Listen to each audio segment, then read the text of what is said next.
சரி, தேர்தல் ஆணையம் ஒரு தேர ஆணையமா? இந்த வாக்குப்பதிவு இயந்திரம் அந்த ஒப்புகை சீட்டு வழங்குறதுல இருந்து ஒரு பின்வாங்கி நிற்கக்கூடிய ஒரு நிலை தான் தேர்தல் ஆணையத்துக்கிட்ட இருக்கா? அந்த சந்தேகத்தை எப்படி பாக்குறீங்க ரமேஷ் சேதுராமன்? இல்ல இப்போ தேர்தல் ஆணையம் அப்படின்னாக்க சொல்லுவாங்க இல்லையா, Jesus wife should be above all doubts அப்படிங்கிறன்னு சொல்ற மாதிரி இப்ப தேர்தல் ஆணையம், அதனால அதுக்கு தன்னாட்சி அமைப்பு அப்படின்னு தான் நம்ம சொல்றோம். ஆனா ஒவ்வொரு முறை இந்த மாதிரியான பிரச்சனை வரும். அதாவது ஸ்டேஷன் காலத்துல அதுக்கு முன்னாடி வரைக்கும் என்னன்னா எலெக்ஷன் கமிஷனுக்கு முதுகெலும்பு இருக்கான்னு கேட்டோம். ஆனா ஸ்டேஷன் வந்ததுக்கு அப்புறம் அதுக்கு எந்த அளவுக்கு ஒரு திறமை இருக்கு, அந்த இதை உண்மையான தலைமை வந்தா எப்படி அதை நிர்வகிக்க முடியும் அப்படிங்கறதெல்லாம் செஞ்சு ரிஃபார்ம் பண்ணி காமிச்சாருன்னு பார்த்தோம். அதுக்கு அடுத்து 2-3 இது இப்போ டி.எஸ். கிருஷ்ணமூர்த்தி அவர்களாக இருக்கட்டும், வேற சிலர் அவங்க எல்லாமும் ஓரளவுக்கு நல்லா பண்ணாங்க அப்படின்னு. அதுக்கப்புறமும் அப்புறம் கம்ப்ளைண்ட் எல்லாம் வந்ததுன்னு பார்த்தோம். இப்போ சம்பத் அவர்கள் வந்தாரு, அப்போ கிரிட்டிசிசம் வந்தது, இந்த மாதிரி வரிசையாக பார்க்கும். இப்போ எதிர்த்தரப்புல இருக்கும்போது இவங்க குற்றச்சாட்டு வைக்கிறாங்க. இதுல முக்கியமான விஷயம் என்னன்னாக்க, ஓட்டிங் மிஷின்ல டிரான்ஸ்பரன்சி இல்ல, அதுக்கு விவிபேட் கொண்டு வர வேண்டும் அப்படின்னு சொன்னது யாருன்னு பாத்தீங்கன்னா சுப்பிரமணிய சுவாமி அவர்கள் வழக்கு போட்டு டெக்னிக்கல் எக்ஸ்பர்ட்டை கொண்டு பேசினார். எல்லாமே நடந்தது. அப்போ இந்த விவகாரம் எதற்காக, அதுக்கப்புறம் பாத்தீங்கன்னா மட்டும்தான் மிஷின்ஸ் இருந்தது இல்ல, இதுக்கு இதுல பட்ஜெட்ல இதுக்கான நிதி ஒதுக்கப்பட்டு எல்லா மிஷின்லயும் இந்த வாக்குப்பதிவு இதுல விவிபேட் கொண்டு வரப்பட வேண்டும் என்று சொல்லி பாஜக ஆட்சி காலத்துல கொண்டு வந்திருக்காங்க. ஆனாலும் தொடர்ந்து குற்றச்சாட்டு வைக்கப்படுது. எதிர்கட்சிகள் அப்படின்னு நீங்க பாத்தீங்கன்னாக்க, அவங்க எப்பவெல்லாம் மாநில தேர்தலில் வெற்றி பெறாங்களோ, எப்பவெல்லாம் இந்த பாராளுமன்ற தேர்தல்களையும் ஒரு சில இதுல தொகுதிகள்ல வெற்றி பெறாங்களோ, அப்பவெல்லாம் அந்த பிரச்சனை வரதில்ல. இவங்களுக்கு எப்பப்பெல்லாம் நெகட்டிவா இருக்கோ இந்த மாதிரியான நெகட்டிவ் வியூ கொடுக்குறாங்க.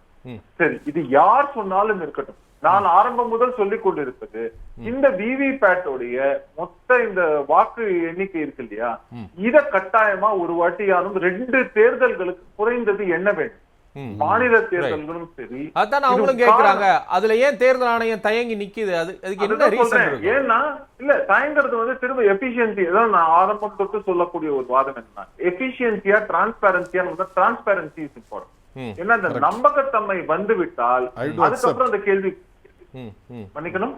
I do accept அவர் அக்செப்ட் பண்றேன். பாயிண்ட்க்கு முதல் முறையா ஆதரவு தர்றேன், பேராதரவு. ஒரு இடதுசாரி வலதுசாரி கருத்துக்கு ஆதரவா தெரிவிக்கிறத பாக்க சொல்லுங்க. ஜனநாயகத்துல வலதுசாரி இடதுசாரி எல்லாம் கிடையாது.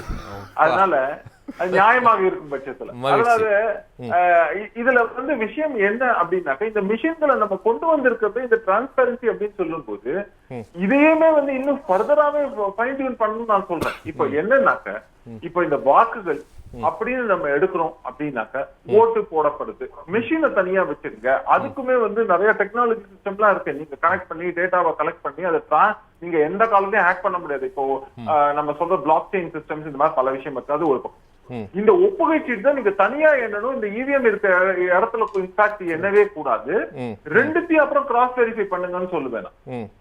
ஆனா இதுக்கான மொத்த செக்யூரிட்டி இது இத்தனை நாள் ஆகும்னு சொல்ல முடியாது. காரணம் என்னன்னா, கடந்த காலங்கள்ல தேர்தல் நடக்கும் போது 10 நாள் 15 நாள்னா வாக்கு எண்ணிக்கைக்கு எடுத்துக்கொள்ளப்படவில்லை. எப்பவும் அது ஒப்புகை சீட்ல அதுல எத்தனை பேர் கேண்டிடேட் இருக்கும், அத்தனை பேருக்கு சீல் போடணும், அதை நீங்க பண்றதெல்லாம் ரொம்ப டிஃபிகல்ட். ஆனா இன்னைக்கு இருக்கக்கூடிய இந்த சொல்லக்கூடிய விவிபேட் சீட் ஆனது ரொம்ப குட்டியானதுதான். இதுல நீங்க அதிகமா கேரி பண்ண வேண்டிய அவசியமும் கிடையாது. நீங்க அதை எண்ணிக்கைக்கு ரொம்ப நேரமாகுங்கிற அவசியம் கிடையாது. ஏன்னா நீங்க உங்கள வரது யாருக்கு ஓட்டு அந்த சின்னம் மட்டும்தான் இருக்க. அந்த சின்னத்தை எல்லாத்தையும் தனியா ஒதுக்கி வச்சு அதை எண்ணினாலே நமக்கு அதற்கான ரிசல்ட் சுலபமா தெரிஞ்சிட போகுதுங்கிறது தான் உண்மை. இதுக்கு இப்ப நம்ம சொல்றோம் கரன்சி கவுண்டர் சொல்றோம், அந்த மாதிரி விவிபேட் இந்த இது ஷீட் கவுண்டரும் கொண்டு வர முடியும். இப்ப கரன்சிக்கே கவுண்டர்ஸ் நம்ம கொண்டு வர முடியும் போது இதற்கும் கொண்டு வருவதற்கான வாய்ப்பு இருக்கு. அப்படிதான் நம்ம பார்க்கணும். இந்த மாதிரியாக எபிஷியன்சியை பண்ணும்போது டிரான்ஸ்பரன்சியும் கொண்டு வர வேண்டியது மிக மிக முக்கியம். இல்ல, ஒரே கேள்வி கேட்கிறேன். தேர்தல் ஆணையம் இன்னைக்கு சரியா செயல்படுதா, வெளிப்படைத்தன்மையா செயல்படுதா? அவங்க இல்லன்னு சொல்றாங்க எதிர்கட்சிகள். நீங்க எப்படி சொல்றீங்க? அப்படிதான் இருக்குதா இல்ல இல்ல? அதாவது வெளிப்படைத்தன்மை இருக்கா, சரியா செயல்படுதா அப்படிங்கறதுக்கு நான் ஒரு உதாரணம் சொல்லட்டுமா? எனக்கு ஒரு சந்தேகம் இருக்கிறது. என்னன்னா, தமிழ்நாட்டுல நடந்தது, என்னுடைய கையில் மை இன்னைக்கு இல்ல, போன வாரம் ஓட்டு போட்டது, அன்றே அழிந்தது இந்த மை.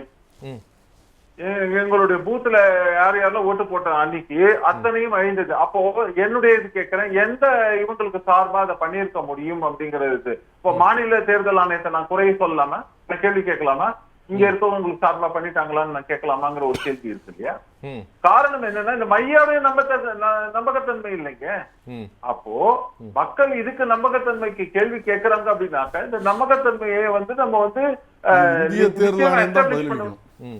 என்னங்க இந்திய தேர்தல் ஆணையம் தான் பதிலளிக்கணும். நாடாளுமன்ற தேர்தல இந்திய தேர்தல் ஆணையம் நடத்துது. ஏங்க நான் அதுதான் சொல்றேன், நாடாளுமன்றத்தை இந்திய தேர்தல் ஆணையம்னு சொன்னீங்கன்னா கூட மாநில தேர்தல் ஆணையம் அவங்களுக்கு கட்டுப்பட்டவங்க தானே. நிச்சயமா கேட்கிறேன், அந்த இங்கு இங்க தவறாக ஒரு தவறான இங்க பயன்படுத்தி இருக்காங்க அப்படின்னாக்க அதுக்கு யார் பொறுப்பு?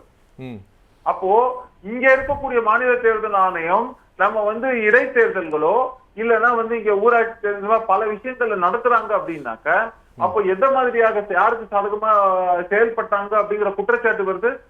இல்ல ஓகே, உங்க விரல்ல மை அடிந்தது எதை நோக்கி நம்ம குற்றச்சாட்டு வைக்கிறோம்? ஓகே, உங்களோட வேலிட் क्वेश्चन நீங்க கேக்குறது வேலிட். ஆனா அதை கடந்து ரொம்ப ஒரு பெரிய ஏரியால அவங்க கேக்குறாங்கல்ல. நீங்க வந்து ஒவ்வொரு விஷயமும் இப்ப விவிபேட்ல இருந்து வாக்குப்பதிவு இயந்திரத்துல இருந்து தேர்தல் ஆணைய நடைமுறை, நேத்து கூட ஒரு ஆர்குமெண்ட் வச்சிருக்காங்க, அந்த சின்ன கண்ட்ரோல் சிப்பை வந்து ஒரு தடவை மட்டும்தான் ப்ரோக்ராம் செய்ய முடியும்னு. ஆனா அப்படி இல்ல, அதை திரும்ப திரும்ப யூஸ் பண்ணலாம் பிரசாந்த் பூஷன் சொல்றாரு. ஆல்ரெடி அது ப்ரூவன் அப்படிங்கறதையும் சொல்றாரு. இந்த மாதிரி முன்னுக்கு பின் முரணான கருத்துக்கள் எல்லாம் தேர்தல் ஆணையம் முன்வைக்குதா? இதெல்லாம் ஒரு எக்ஸாம்பிளா நம்ம பார்க்கலாமான்னு கேக்குறேன். இல்ல, ஒரே ஒரு விஷயம், டெக்னாலஜியை பொறுத்தவரைக்கும் ராம்னு சொல்றோம். அதாவது இதெல்லாம் வந்து நம்ம வந்து நீங்க வந்து இந்த ராமே வந்து நீங்க வந்து ராம் தானா, அது வேற ராம். கரெக்ட், அது வேற ராம் ப்ரோ. Okay okay. இல்ல இப்போ நம்ம என்ன சொல்றோம், இப்போ ராம்னு எடுத்தீங்க, அதாவது நம்ம வந்து இந்த சிப் நம்ம சொல்றோம் அப்படின்னாக்க ஒன் டைம் ப்ரோக்ராமபிள். அதை பண்ணிட்டீங்கன்னா அதுக்கப்புறம் அதை மாற்றவே முடியாது. இல்லைன்னா நீங்க வந்து திரும்ப ரீப்ரோக்ராமபிள் சொன்னாக்கா நீங்க பல முறை பண்ண முடியும். இப்போ நீங்க சிடி மாதிரி கிடையாது, அது பிசிக்கல் இதுல வந்து நீங்க ஒரு வாட்டி எழுதிட்டீங்கன்னா அதுக்கப்புறம் கிடையாது. இல்ல ரீரைட்டபிள் சிடினா பல முறை எழுதலாம், அந்த மாதிரியான கான்செப்ட் கிடையாது. இது மொத்தமா எல்லாமே வேற. அப்படின்னு இருக்கும்போது இன்ஃபேக்ட் இன்னொன்னு கூட சொல்லலாம், இந்த சிப்ஸ் இருக்கு இல்லையா, ஒவ்வொரு முறையும் இந்த ஓட்டிங் எல்லாம் இன்னொரு நல்ல விஷயம் கூட பண்ண முடியும். இந்த சிப் இதுல ஓட்டிங் முடிஞ்சதுக்கு அப்புறம் அந்த சிப்பை எல்லாமே எடுத்து அதை செக்யூர் பண்ணிட்டு நீங்க மிஷினை ரிலீஸ் பண்ணிடலாம். ஏன்னா இந்த டேட்டா எல்லாமே ஒரே இடத்துல இருக்கும்னாக்க அத வந்து இந்த இது பண்றதுக்கான வேலிடேஷன் நான் சொன்ன மாதிரி இப்போ பயோமெட்ரிக்ஸ் இந்த மாதிரி பயோமெட்ரிக்ஸ் பிளஸ் இந்த பிளாக் செயின் மெத்தட் இந்த மாதிரி எல்லாம் வச்சு நீங்க இது யாருமே இப்ப நாளைக்கு நீங்க சிப்பை மாத்தலாம் மாத்த முடியாது. ஓகே, அதை எடுத்து சுலபமா இன்னொரு இதுல நீங்க வந்து சொல்றீங்களா, ஒப்புகை சீட்டை கூட மாத்தலாம், மிஷினை கூட மாத்திக்கலாம், ரீப்ரோகிராம் அதெல்லாம் பண்ணவே முடியாதபடியான ஒரு இந்த டெக்னாலஜியை கூட ஸ்ட்ரெங்தன் பண்ண முடியும். அதன் மூலமா இப்படிதான் எஃபிஷியன்சி வேணும், டிரான்ஸ்பரன்சி வேணும்னா நம்ம அதை அடுத்த கட்டத்துக்கு கொண்டு போக வேண்டிய ஒரு முக்கியத்துவம் கொண்டு போகணும். இன்னைக்கு ஒரு மிகப்பெரிய ஜனநாயக திருவிழால நம்ம பாதியில நிக்கிறோம்ல, அப்ப அதையெல்லாம் கேட்கதான் செய்வாங்க.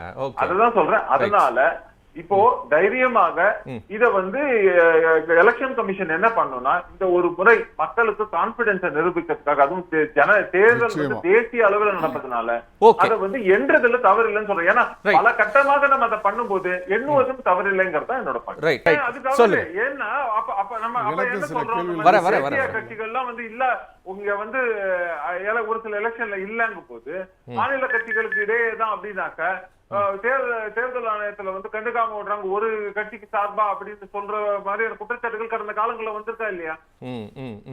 அப்ப என்ன தேசிய இவங்க வந்து இதுக்கு சார்பா இருந்தாங்க அப்படி இல்ல காங்கிரஸ் இதுல வந்து பல பிரச்சனைகள் வருது. அப்ப வந்து நம்ம வந்து அதுக்கு சார்பா பேசுறோம் அப்படின்னாக்க அப்போ இல்ல பிஜேபி செய்தது தவறு அப்படின்னு நம்ம சொல்லிட்டு போக முடியும். அதாவது என்னன்னா இப்ப எப்படி இருக்குன்னா மக்களை ஒரு குழப்பத்தை ஏற்படுத்தணும், ஏதாவது ஒண்ணுனாக்கா நம்ம இப்படி சொல்லிட்டே இருக்கணுங்கிற மாதிரியான ஒரு நிலைமை இருக்கு அப்படின்னு தான் நம்ம பார்க்கணும்.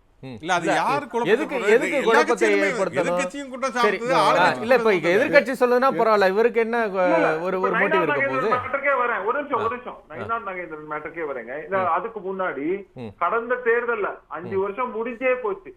வெள்ளூர் தேர்தல்ல இதே பாராளுமன்ற தேர்தல்ல பூத் வைஸ் இது போட்டு லிஸ்ட் போட்டு இந்த பாக்கெட் போட்டு அது பிடிபட்டதா இல்லையா?